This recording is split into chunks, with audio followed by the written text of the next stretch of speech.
मोक्षमार्गस्य नेतारं भेत्तारं कर्मभूभृतां ज्ञातारं विश्वतत्त्वानां वन्दे तद्गुणलब्धये।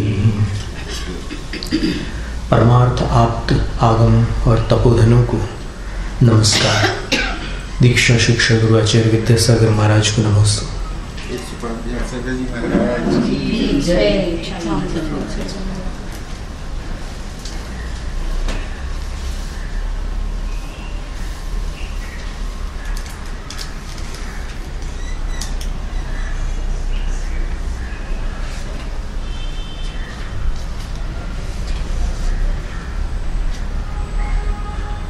अर्थ ध्यान से अब वर्णन प्रारंभ हुआ।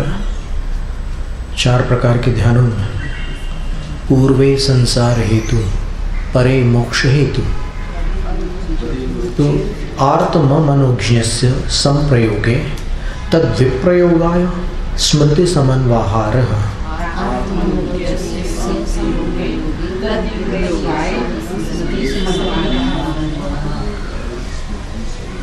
आर्तम यानी प्रथमम आर्तम, पहला जो अर्थ ध्यान है वह अमनोज्ञ से संप्रयोगे, जो अमनोज्ञ पदार्थ है, चेतन अचेतन, विष कंटक शत्रु शस्त्र आदि, उसका संप्रयोग होने पर अर्थात समागम होने पर तद विप्रयोगाय स्मृति समन्वाहार, उसके वियोग के लिए जो स्मृति का समन्वाहार होता है। समन्वाहार का अर्थ बता रहे हैं, संकल्प चिंता प्रबंध। बार बार चिंता होती है कि ये जो अनिष्ट समागम हुआ कब दूर होगा, कब दूर होगा, कब दूर होगा, और पहले जैसे हम सुकून में थे वैसा कब आएगा समय, कब वापस हम सुकून में आएंगे। तो ये पहला आर्त ध्यान है। तो इसका नाम है अनिष्ट संयोगज। फिर दूसरा है विपरीतम मनोज्ञस्य। कुतो विपरीतम, किससे विपरीत? पूर्वोक्तात्। वहाँ पर अमनोज्ञ का संयोग था, यहाँ पर मनोज्ञ का वियोग हो रहा है, इष्ट का वियोग हो रहा है। तो इष्ट का वियोग होने से जो पीड़ा होती है, कब वापस आएगा, कब वापस आएगा, तो बहुत आकुलता होती है। ये भी आर्त ध्यान है, इष्ट वियोगज। और इस आर्त ध्यान से सहदेवी महारानी मरकर बाघिन बनी थी और फिर अपने पुत्र का उसने उपसर्ग करके भक्षण किया था, सुकौशल स्वामी का। तो ये इष्ट के वियोग से वो दुखी होकर के तिर्यंच गति को प्राप्त हुई थी। नाणसार में एक गाथा थी, तिरिय गई अट्टेण निरय गई पुण्य रौद्र झाणीण। तिर्यंच गति आर्त ध्यान से प्राप्त होती है, और आयु बंध के समय अगर आर्त ध्यान होगा तो तिर्यंच गति होती है, और अगर रौद्र ध्यान होगा तो नरक गति होती है।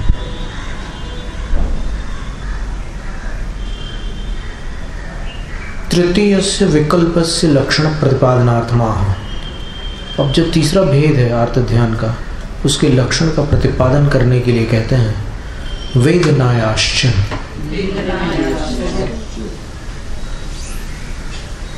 अब वेदनायाश्च का अर्थ होता है वेदनायाः संप्रयोगे तद विप्रयोगाय स्मृति समन्वाहार। वेदना का समागम होने पर उसके वियोग के लिए बार बार मन आकुलित रहता है। कोई पीड़ा हो रही है, जैसे पेट दुख रहा है, दर्द चला जाए, दर्द चला जाए, दर्द चला जाए, बार बार जो एक चिंताओं का समूह उत्पन्न हो जाता है, वो आर्त ध्यान है। वेदनायाश। देखो नाग नागिन कितनी वेदना में थे, लेकिन पार्श्वनाथ भगवान ने अपनी सवारी से नीचे उतर कर आकर उनको संबोधन दिया, महामंत्र दिया। तो तीर्थंकर की वाणी सुनकर, अपन तीर्थंकर की वाणी सुनाते हैं तब सुकून मिल जाता है। तो वहाँ तो स्वयं तीर्थंकर की वाणी उनको सुनने मिली, तो एकदम शांत परिणाम हो गए। और फिर उनको ऐसी विशुद्धि प्राप्त हुई कि जिससे उनको नाग कुमार देवों के इंद्र और इंद्राणी पदों की प्राप्ति हुई। ये कोई सुगम कार्य नहीं था। निदान करके मुनि धर्मेंद्र बन सकते हैं, ऐसे भी उदाहरण आते हैं। जयंत नाम के एक मुनि थे, उन्होंने निदान किया तो धर्मेंद्र बन गए, क्योंकि उन्होंने अपने पिता को केवल ज्ञानी होते हुए देखा। और जैसे पिता को केवल ज्ञान हुआ तो धर्मेंद्र अपने वैभव के साथ आया, सौधर्मेंद्र अपने वैभव के साथ आया। तो सबके वैभव को देखते देखते वो जो मुनि थे, जयंत मुनि, उनको लगा कि धर्मेंद्र का वैभव तो बड़ा अच्छा है। तो वो उस वैभव में आकर्षित हो गए और फिर आयु पूर्ण करके निदान करके धर्मेंद्र पद को प्राप्त हो गए। सम्यक छूट गया उनका। लेकिन फिर उनको जो उनकी माँ का जीव था, कई जन्मों पहले उनकी एक माँ थी रामदत्ता। तो उन्होंने फिर जब संबोधन दिया और बताया कि भाई देखो, तुम कषाय मत करो, ये सब बहुत लंबा चक्कर चलता है, कई जन्मों का ये हिसाब किताब रहता है। तुम्हें ऐसा लग रहा है कि तुम्हारे जो भाई थे संजयंत मुनि, तुम्हारे पिता तो केवल ज्ञान वैजयंत मुनि थे, तो केवल ज्ञानी और मोक्षगामी हो गए। लेकिन तुम्हारे जो भाई थे उन पर उपसर्ग हुआ और उपसर्ग में वो मोक्ष चले गए, अंतकृत केवली होकर मोक्ष चले गए। तो उपसर्ग करने वालों पर जो तुम क्रोध कर रहे हो और जो तुमको उनका नाश करना चाहते हो, वो उचित नहीं है। कि पुराना हिसाब चल रहा है। फिर वो पूछता है कि कौन सा पुराना हिसाब? तो बोले 8 भाव पहले ये तुम्हारे भाई एक राजा थे, सिंहसेन उनका नाम था, और इन्होंने सत्यघोष नाम के एक पुरोहित को दंडित किया था, क्योंकि वो पुरोहित सत्यघोष नाम से था, लेकिन वास्तव में वो सब हड़पता था लोगों की धरोहर को, और कैंची रखता था जनेऊ में कि अगर मैं झूठ बोलूँ तो मेरी जीवा छेद ले। पर वो उल्टा था उससे। तो जब वो पकड़ा गया तब तुम्हारे भाई ने उनको दंड दिया, कठोर दंड दिया, जो योग्य था उसके दंड दिया। तो उसने वैर बांध लिया, और वैर बांध करके तुम्हें तो अभी लग रहा है कि इसने तुम्हारे भाई को मारा है, इसने कई जन्मों तक 8 जन्मों में कभी नहीं छोड़ा। उसने जहाँ भी अवसर मिला उसने वही काम किया। और अभी तो क्या हुआ कि अभी तो इसने जो उपसर्ग करवाया उसमें तुम्हारे भाई का कोई अहित नहीं हुआ, वो तो मोक्ष चले गए। अब तुम इस पर कषाय करके अपना अहित करोगे। तो ये सब सुन करके फिर उनका मन कुछ शांत हुआ। दंड तो दिया उन्होंने विद्याधरों को, और फिर वो रामदत्ता का जीव और धर्मेंद्र का जीव अपनी वहाँ की देवायु पूर्ण करके मनुष्य आयु को प्राप्त करते हैं। एक ही पिता के पुत्र होते हैं, दोनों भाई होते हैं। माँ अलग थी, रानियाँ अलग थी ना, राजा की माँ अलग थी, और दोनों दीक्षा लेते हैं। और विमलनाथ तीर्थंकर भगवान के दोनों गणधर बनते हैं, प्रधान गणधर बनते हैं। तो ऐसा भी होता है।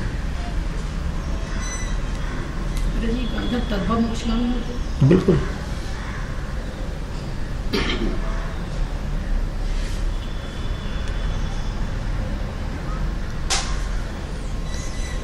तो वेदना से भी ये आर्त ध्यान उत्पन्न होता है कि वेदना कब दूर हो, कब दूर हो।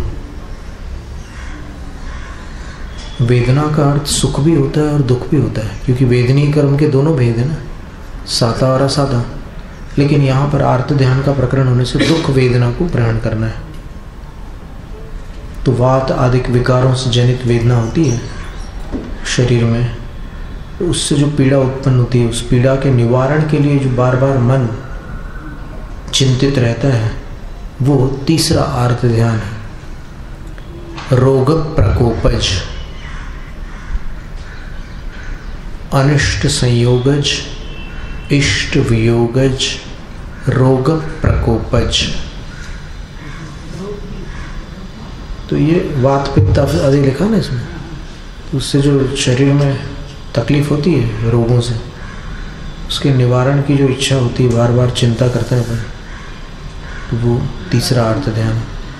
तुरीयस्य अर्थस्य लक्षण निर्देशार्थमाह, चौथे अर्थ ध्यान के लक्षण का निर्देश करने के लिए इसे कहते हैं निदानंच। अब एक निदान नाम का भी अर्थ ध्यान है।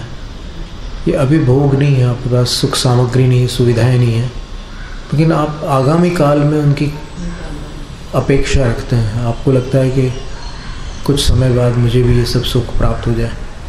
और बचपन से बच्चों को भी यही सिखाते हैं लोग कि तुम बड़े होगे तो फिर तुम देखो कमाने लगोगे, अभी पढ़ाई अच्छे से कर लो, फिर तुम्हारे पास ये होगा, गाड़ी होगा, बंगला होगी, ये सब सुविधाएं होगी, और पढ़ाई नहीं करोगे तो ये सब कहाँ से आएगा। तो उसको आप लोभ के बल पर पढ़ा रहे हो, उसको ज्ञान वृद्धि के लिए नहीं पढ़ा रहे, उसको धन वृद्धि के लिए पढ़ा रहे हैं। तो उसके दूसरे भी उपाय हैं, अपन लालची बनाकर क्यों पढ़ाएं उनको। और वो शिक्षा प्रणाली वैसी हो गई। अब शिक्षा प्रणाली में अभी परिवर्तन आ रहा है, उसको ज्ञान की वृद्धि करना, उसकी स्मृति की परीक्षा नहीं लेना है। अभी अपन जितनी भी परीक्षाएं जहाँ भी होती है, वो किसने कितना याद रखा है उसकी परीक्षा होती है, किसको कितना ज्ञान है उसकी परीक्षा बहुत कम हो पाती है। तो ये सारी बातें हैं। अभी सूरत में एक मिला था एक विद्यार्थी, उसने कहा था कि हम तो मेमोरी की परीक्षा दे रहे हैं, अभी नॉलेज की तो कोई परीक्षा दे ही नहीं रहा है, ऐसा बोला उसने।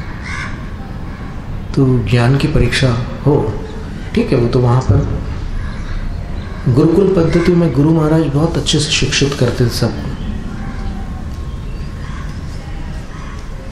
और अभी यहाँ पर महाराष्ट्र में एक श्रीकांत जिचकर, एक नहीं श्रीकांत जिचकर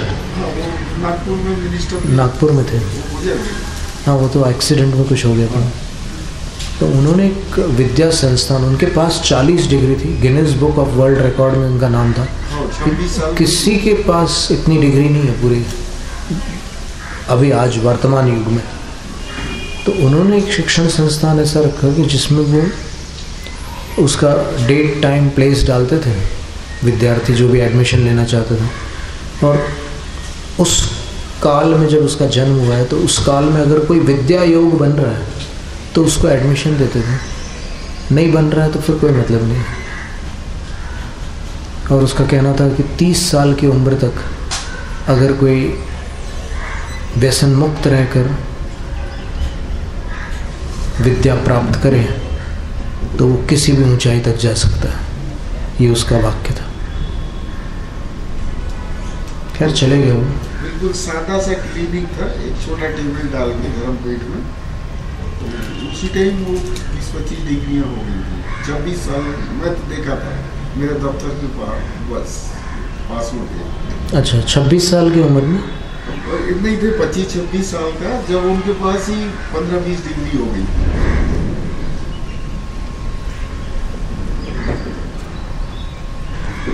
निदानंच, तो ये भोगों की आकांक्षा होती है, विषयों की प्राप्ति की इच्छा रहती है, निदान नाम का अर्थ ध्यान है।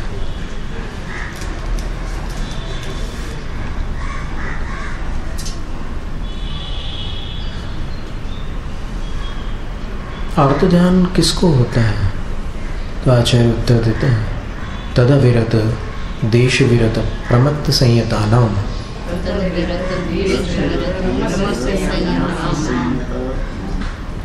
तत् अर्थ ध्यानम केशाम भवती, तो दे अविरत, अविरत में पहले के 4 गुण स्थान आते हैं, देश विरत में 5म आता है और प्रमत्त संयत में 6ठा गुण स्थान आता है। तो इन गुण स्थान वालों के वह 4 प्रकार का आर्त ध्यान होता है। परंतु यहाँ पर एक अपवाद वचन नीचे टीका में लिखा है कि प्रमत्त संयता नाम तु निदान वर्ज्यमन्यदार्थ त्रयम् प्रमादोदयोद्रेकात् कदाचित स्यात्। मुनि महाराज जो हैं, प्रमत्त संयत मुनि हैं, उनको 3 आर्त ध्यान हो सकते हैं। भोगों की आकांक्षा मुनि पद में नहीं हो सकती। वैराग्य के साथ भोगों की आकांक्षा का विरोध है ना। जहाँ वैराग्य है वहाँ भोगों की आकांक्षा नहीं है, जहाँ भोगों की आकांक्षा है वहाँ वैराग्य नहीं है। तो वो मुनि अवस्था है, तो उनको निदान नाम का जो आर्त ध्यान है, भावी भोगों की कामना रूप, उसको छोड़कर बाकी 3 आर्त ध्यान प्रमाद के उदय का उद्रेक होने से, कभी प्रमाद अधिक होता है तब कदाचित स्यात्, कभी कभी कभार उनको आर्त ध्यान होता है। स्यात् यानी हो सकता है, ये स्यात् क्रियापद है। स्याद्वाद में एक स्यात् शब्द आता है, वो निपात है, उसका अर्थ है किसी दृष्टि से, लेकिन ये स्यात् का अर्थ है कि हो सकता है। व्याख्यात मार्तम संज्ञादि भी आर्त ध्यान आपने बता दिया, नाम आदि के साथ बता दिया। द्वितीय से संज्ञा हेतु स्वामी निर्धारणार्थ माह। दूसरा जो ध्यान है रौद्र ध्यान है, उसकी संज्ञाएं, उसके हेतु यानी कारण और उसके स्वामी, इन सब का निर्धारण करने के लिए, इन सब का निश्चय करने के लिए आह 35वां सूत्र उमा स्वामी आचार्य कहते हैं, हिंसा नृतस्तेय विषय संरक्षणेभ्यो रौद्रमविरत देश विरतयो।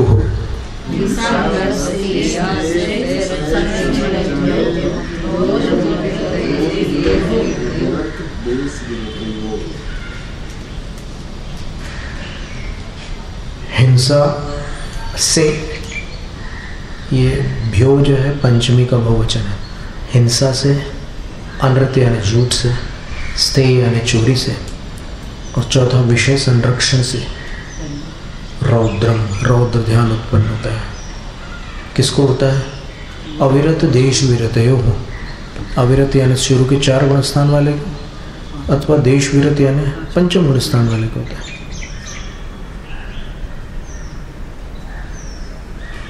तो 5म गुण स्थान वालों में भी जिन्होंने हिंसा का त्याग कर दिया है, झूठ का त्याग कर दिया है, स्थेय चोरी का त्याग कर दिया है, विषय संरक्षण का त्याग कर दिया, परिग्रह का त्याग कर दिया, उनको रौद्र ध्यान नहीं होगा, क्योंकि कारण के बिना कार्य नहीं हो सकता।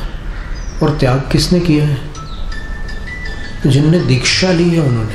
अभी मुनि दीक्षा नहीं ली है, लेकिन बाकी कोई भी दीक्षा अगर ली है तो फिर वो इन सब का त्याग हो जाएगा उनको, तो अर्थ रौद्र ध्यान नहीं होगा। हिंसादीन युक्त लक्षणानि, हिंसा के लक्षण बतला चुके हैं। तानि वे रौद्र ध्यानोत्पत्तिर निमित्ती भवन्ति, वे जो हैं रौद्र ध्यान की उत्पत्ति के निमित्त बन जाते हैं। हिंसा,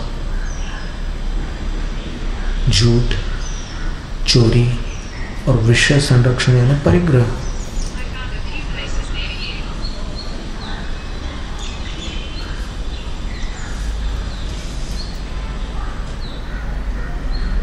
विषय का अगर भोग अथवा उपभोग करेंगे तो फिर वो भोगोपभोग की श्रेणी में आएंगे, लेकिन अगर विषयों का संरक्षण करेंगे, आप इकट्ठा करके रखेंगे, होर्डिंग करेंगे, माने उनको अलमारियों में रखेंगे, 10-12 साड़ियाँ अगर काम में आ रही है कोई बहन को साल भर में, या फिर एक ऋतु में, तो उसके अलावा जितने अंदर रखी है उसमें एक रौद्र भाव रहता है अपना, यानी उसके प्रति ऐसा ममत्व रहता है कि कोई अगर उसको छेड़ के तो बताए फिर मैं बताता हूँ, ऐसी स्थिति रहती है। इतनी कषाय होती है, कोई हाथ तो लगा के दिखाए फिर बताते हैं, इतनी क्रूरता आ जाती है। अपन ने पढ़ा था ना कि रौद्र ध्यान का अर्थ क्या है? क्रूराशय, क्रूर अभिप्राय हो जाता है उससे।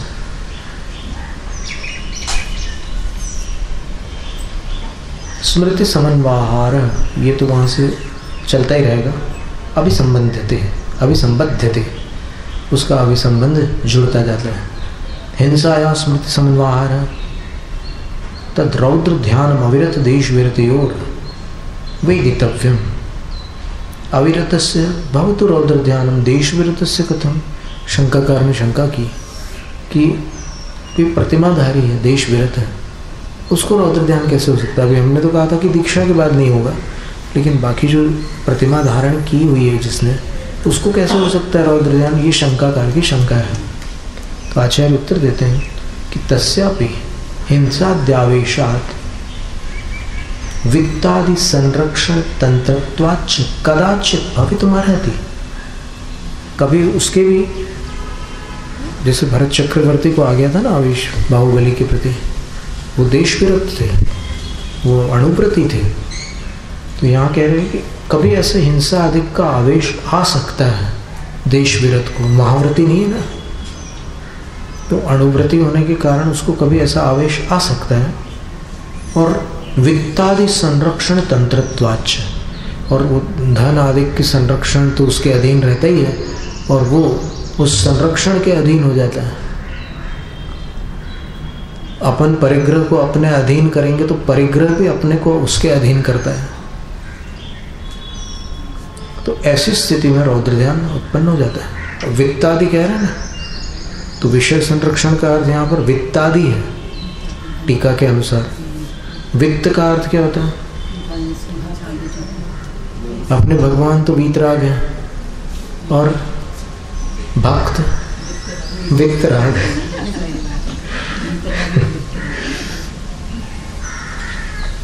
तो कदाचित भवितुमर्हति, जो व्रती है उनको कभी हो सकता है रौद्र ध्यान। तत्पुनः नारकादीनाम अकारण, लेकिन वो दुर्गति का कारण नहीं हुआ वो रौद्र ध्यान। क्यों? सम्यक दर्शन सामर्थ्यात्।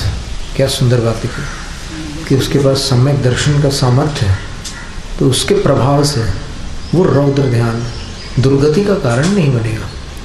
संयतस्य तो न भवत्येव, संयत जो है अर्थात मुनि जो है उनको तो हो ही नहीं सकता रौद्र ध्यान।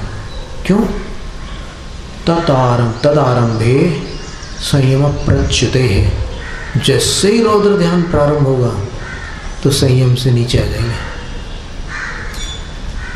महत्व की पंक्ति है ये, तदारंभे संयम प्रच्युते है। जैसे ही रौद्र ध्यान प्रारंभ होता है तो संयम से च्युत हो जाता है। आहा, कोई कहते हैं परिमोक्ष हेतु उपदिष्ट, आपने बता दिया कि दो मोक्ष के हेतु हैं, अंत के दो। तत्राद्यस्य मोक्ष हेतु ध्यानस्य भेद स्वरूप स्वामी निर्देशक कर्तव्य। तो अभी आर्त रौद्र को बताने के बाद आपको जो अंत के दो ध्यान मोक्ष के कारण बताए थे आपने, उनमें से जो पहला है धर्म ध्यान, उसके भेद, उसका स्वरूप और उसके स्वामियों का निर्देश करना चाहिए। तो आचार्य बोलते कि हाँ, इसीलिए आगे का सूत्र आचार्य उमा स्वामी ने बनाया है 36वां। आज्ञा पाय विपाक संस्थान विचयाय धर्म्यम।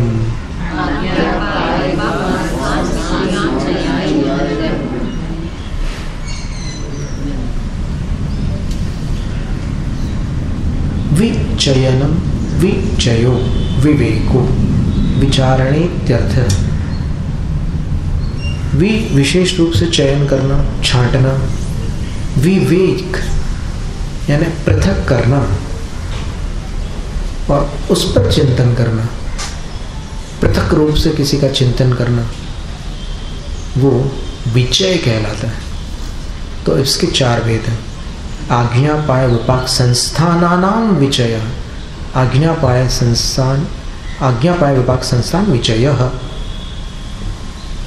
भगवान की आज्ञा को लेकर के विचारणा करना, अपाय को लेकर के विचारणा करना, विपाक को लेकर के विचार करना और संस्थान को लेकर के विचार करना। स्मृति समन्वय इत्यनुवर्तते, स्मृति समन्वय इसका अनुवर्तन चल रहा है। सब प्रत्येकम संबध्यते, उसका सबके साथ संबंध जोड़ लेना। आज्ञा विचयाय स्मृति समन्वय इत्यादि, जिनेंद्र की आज्ञा का विचार करने के लिए जो स्मृति समन्वय होता है, मन एकाग्र होता है, अपनी स्मरण शक्ति उसमें सहायक बनती है। आगम में जो कुछ भी अपन ने पढ़ा, सीखा, समझा, वो उस समय ध्यान में उपयोग में आता है, तो उसको धर्म ध्यान कहते हैं। तद्यथा, अब एक एक ध्यान को समझाते हैं। उपदेष्टुर अभावात्, उपदेष्टा का अभाव हो जाने के कारण, मंद बुद्धित्वात्, और बुद्धि मंद होने के कारण, कर्मोदयात्, कर्म का उदय होने के कारण, और सूक्ष्मत्वाच्च पदार्थानां, और पदार्थों के सूक्ष्म होने के कारण, हेतु दृष्टांत उपरमे सति, हेतु और दृष्टांतों का अभाव होने पर, इतना काल बीत गया भगवान को, तो अब कई बातें उनकी विलीन हो गई, लुप्त हो गई, आज उपलब्ध नहीं है। तो ऐसी स्थिति में सर्वज्ञ प्रणीत मागमम प्रमाणीकृत्य, सर्वज्ञ प्रणीत आगम को प्रमाण बनाकर, इत्थमे वेदम, यह ऐसा ही है। नान्यथावादिनो जिनाह, जिनेंद्र भगवान असत्यवादी नहीं हो सकते। इति, इस तरह गहन पदार्थ श्रद्धानात्, गहन पदार्थों के श्रद्धान से अर्थावधारण, पदार्थों का निश्चय करना, आज्ञा विचय, आज्ञा विचय नाम का ध्यान है। अब वो गहन पदार्थ तीन होते हैं, सूक्ष्म, दूरवर्ती और अंतरित। बाकी तो जो पदार्थ होते हैं वो अपन अपने चर्चाओं में ऊहापोह करके समझ सकते हैं, लेकिन ये जो सूक्ष्म पदार्थ होते हैं वो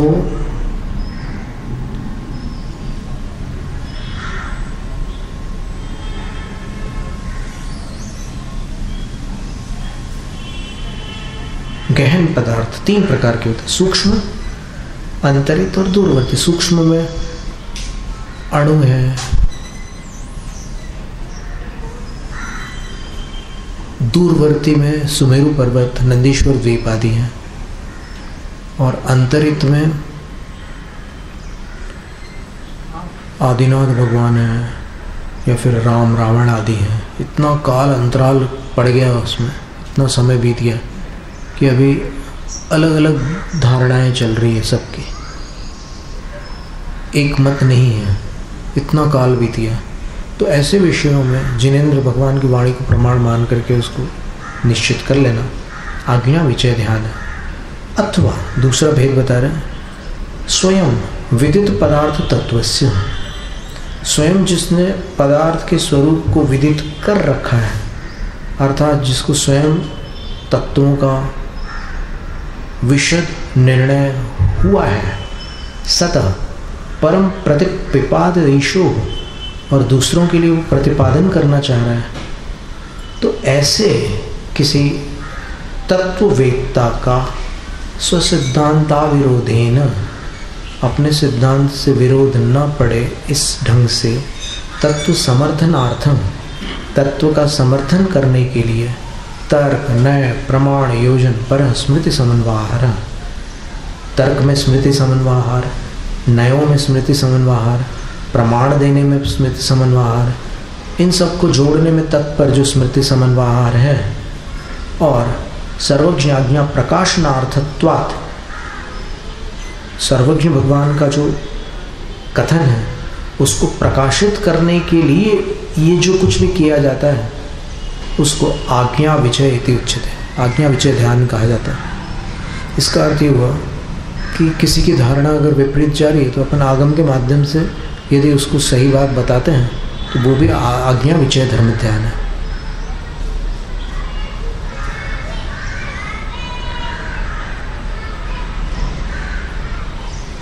पाश्चात्यंदवत् मिथ्या दृष्टयः सर्वज्ञ प्रणीत मार्गाद विमुखा। जन्मांध की भांति मिथ्या दृष्टि सर्वज्ञ प्रणीत मार्ग से विमुख है। मोक्षार्थिनः सम्यक् मार्गा परिज्ञानात् सुदूरमेव पायन्ति इति। और मोक्ष चाहते हुए भी सम्यक मार्ग का ज्ञान न होने के कारण वो उस मार्ग को बहुत दूर छोड़कर चलते रहते हैं, उनको वो मार्ग मिलता नहीं है। तो सन्मार्ग अपाय चिंतनम अपाय विषय, तो उनको सन्मार्ग की जो अप्राप्ति हुई है उसके बारे में विचार करना कि देखो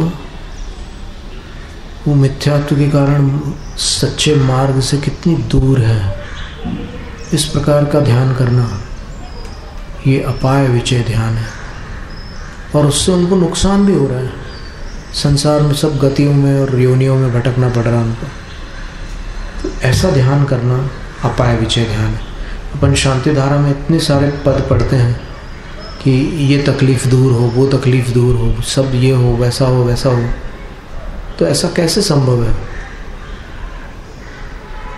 अपन भावना करते हैं कि भाई ठीक है, सबका भला हो,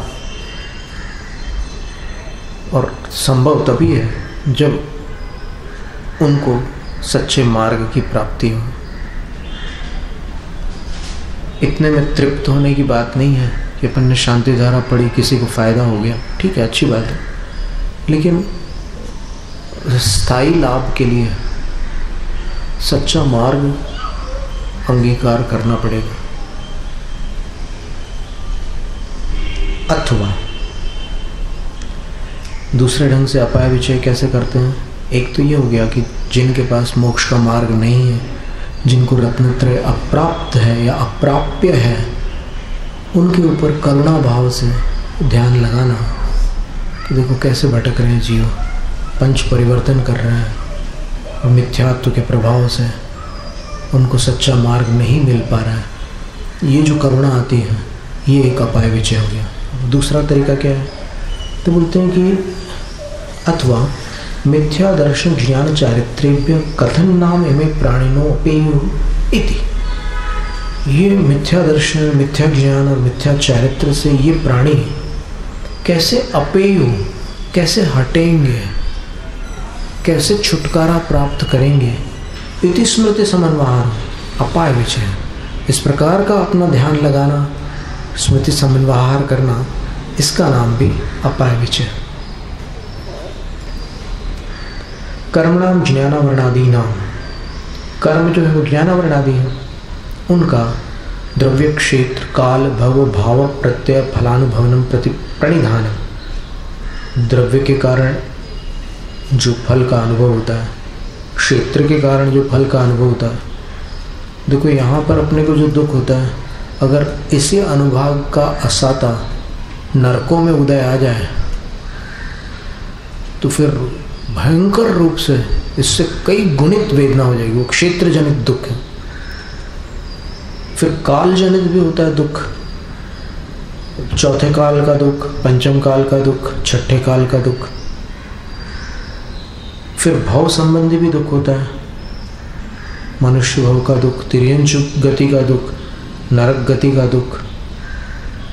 भाव संबंधी भी फलों में अंतर पड़ जाता है। अगर आपके अंदर संक्लेश भाव है, कषाय भाव है, तो आप ज़्यादा दुख का अनुभव करेंगे। अगर आपका भाव शांत है तो फिर कष्ट होने पर भी आप कम दुखी होंगे। तो इसका ध्यान करना कि कर्मों का फल कैसे कैसे प्राप्त होता है जीवों को, उसका ध्यान करना, ये विपाक विचय ध्यान है। लोक संस्थान स्वभाव विचयाय स्मृति समन्वहार है संस्थान विचय। लोक का जो संस्थान आकार है और लोक का जो स्वभाव है कि ऊपर किस प्रकार के जीव रहते हैं, नीचे किस प्रकार के रहते हैं, मध्य में किस प्रकार के रहते हैं, वो वैसा स्वभाव रहता ही है, वो कभी बदल नहीं सकता। भोग भूमि में भोग भूमि या जीव ही रहेंगे। फिर जहाँ जिन जीवों का स्थान है वहाँ पर जो व्यवस्था है उसके बारे में ध्यान करना संस्थान विषय है। पहले किसी ने हमसे एक क्वेश्चन पूछा था फोन पे, मतलब जैसे तृष्णाली में 10 जीव रहते हैं, फिर ये पूरा गोलाकार है अपने जितने भी द्वीप है, बोले उसके जो 4 कोने रहते होंगे अलोकाकाश में, वहाँ कौन से जीव रहते हैं? अलोकाकाश में तो कोने नहीं रहेंगे, लोकाकाश में ही रहेंगे। हाँ, लोकाकाश 4 कोने रहते हैं वहाँ पर। स्वयंभू रमण समुद्र के उस पार 4 कोने रहते हैं, तो वहाँ पर उस श्रेणी के जीव रहते हैं। एकेंद्रिय आदिक के रहने में तो कोई आपत्ति नहीं। हाँ, वो सब रहेंगे वहाँ पर। पूरे 5 स्थावर रह सकते हैं, 5 स्थावर रह सकते हैं। फिर कहते हैं कि उत्तम क्षमादि लक्षणों धर्म उक्त। उत्तम क्षमादि नाम का जो धर्म था वह कहा जा चुका है। तस्माद अनपेतम, उस धर्म से जो अनपेत है अर्थात विरहित नहीं है, सहित है, उसको धर्म्यम ध्यानम, धर्मीय ध्यान कहते हैं। उसको 4 भेद उसके निश्चित कर लेना। चतुर्विकल्पम अवसेयम। अब ये किनको होता है? तो पंडित सुमेरचंद दिवाकर जी का कहना था कि ये जो अंतिम पंक्ति लिखी है ये वस्तुतः सर्वार्थ सिद्धि की न होकर तत्वार्थ सूत्र का ही मूल सूत्र था। फिर लिपिकार के स्खलन से ये उसमें टीका में चला गया। तदविरत देशविरत प्रमत्ता प्रमत्त संहितानाम भवति। तो ऐसा हो गया कि वो अविरत को भी होता है धर्म ध्यान, लेकिन अविरत में कौन से अविरत को होगा? तो जिसके पास सम्यक दर्शन है। ये बिना सम्यक दर्शन के धर्म ध्यान नहीं हो सकता ना। तो 4 अविरत नहीं लेना, यहाँ पर 4 गुणस्थान नहीं लेना, 4था गुणस्थान लेना। फिर देश विरत तो प्रसिद्ध है ही है। और प्रमत्त और अप्रमत्त संयत, इन सभी को होता है। 4था, 5वां, 6ठा और 7वां ये गुणस्थान, 4 गुणस्थान है। ये 4 गुणस्थान धर्म ध्यान के अध्वान है, मार्ग है। अध्वान का अर्थ मार्ग होता है।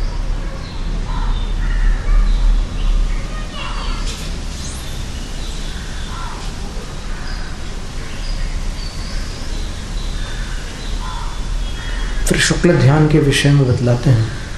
पहले स्वामी बताते हैं और उसके बाद फिर नाम बताएंगे। शुक्ले चाद्ये पूर्वविदः।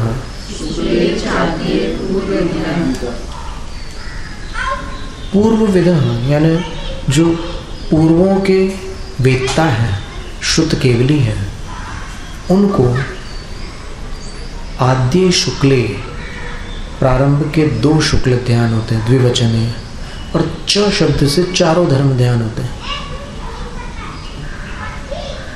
पूर्व विद्या का अर्थ 14 पूर्वों के ज्ञानी जो श्रुत केवली है, उन्हें 2 शुक्ल ध्यान भी हो सकते हैं और च शब्द से 4 धर्म ध्यान हो सकते हैं। अब पर शुक्ल ध्यान के लिए एक नियम है कि वो संगणन होना।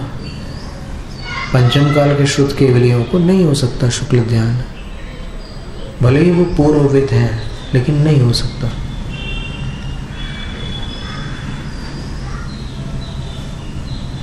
तत्र व्याख्यान तो विशेष प्रतिपत्ति इति। अब आचार्य पूज्यपाद स्वामी लिख रहे हैं कि यहाँ व्याख्यान से विशेष जानकारी प्राप्त होती है। इस न्याय के अनुसार श्रेण्यारोहणात् प्राग धर्म्यम श्रेण्यो शुक्ले इति व्याख्यायते। श्रेणी पर आरोहण करने से प्राक यानी पहले धर्म ध्यान होगा, यानी 7वें गुणस्थान तक धर्म ध्यान होगा, शुक्ल ध्यान नहीं होगा। और श्रेण्यो दोनों श्रेणियों में शुक्ल इति व्याख्याते, शुक्ल ध्यान हो जाएगा।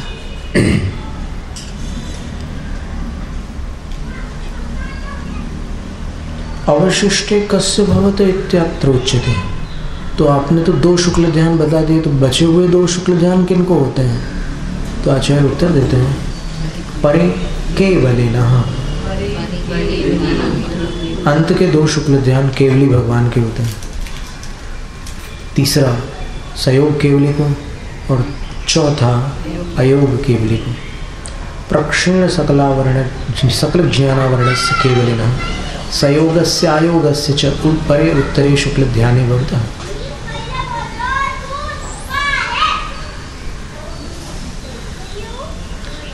अब इसके बाद शुक्ल ध्यान के नाम और